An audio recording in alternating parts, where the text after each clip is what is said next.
অসাধারণ সুন্দর একটা মুহূর্ত। হ্যাঁ, আরও বেশি ভালো লাগে, সে একটু জানাবেন প্লিজ।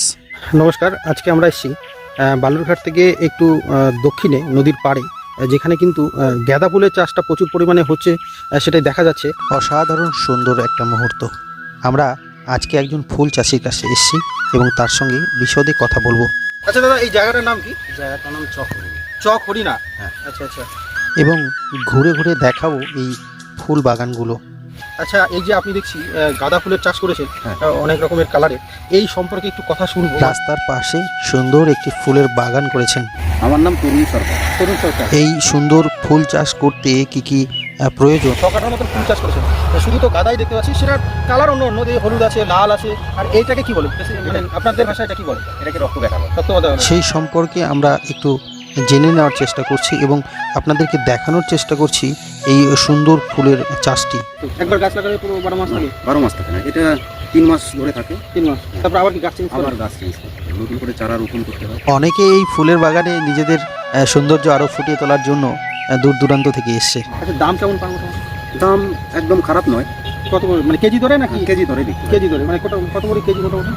কেজি 70 টাকা 80 টাকা। 70-80 টাকা কেজি? বালুরঘাটের পান, লোকালের মধ্যে?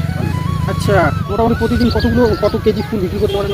এখানে যে লাগানো আছে তাতে 20 কিলো করে ফুল রোজ দিন পার ডে?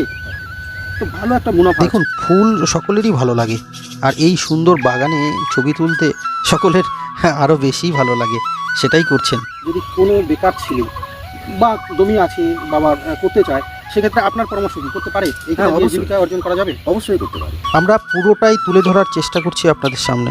আচ্ছা, আপনি তো মোটামুটি শিখে গেছেন, এখন যদি কোনো ভাই বা দাদা এই ধরনের জমি চাষ করতে চায়, সেক্ষেত্রে যদি চাষ করার ক্ষেত্রে যদি কোনো রকম সমস্যায় পড়ে, তো আপনার সঙ্গে যোগাযোগ করলে আপনি হেল্প করবেন? হ্যাঁ, অবশ্যই হেল্প করবো না কেন। অবশ্যই, এটাই আমরা চাই, যে একজন থেকে আরেকজন হ্যাঁ। এইভাবে আমরা এগিয়ে যাই, কারণ বর্তমান যা সমাজ ব্যবস্থা, তাতে আমাদের কিছু না কিছু করতে হবে নিজে থেকে। না, তেমন কোনো বারণ নেই ছবি তুলতে।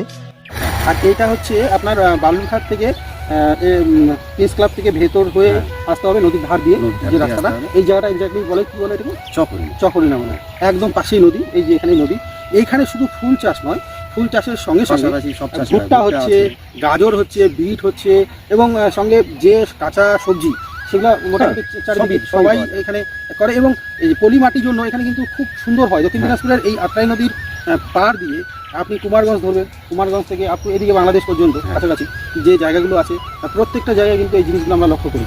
যাই হোক, ভালো লাগবে দাদা, ভালো থাকবেন। ঠিক আছে, ধন্যবাদ।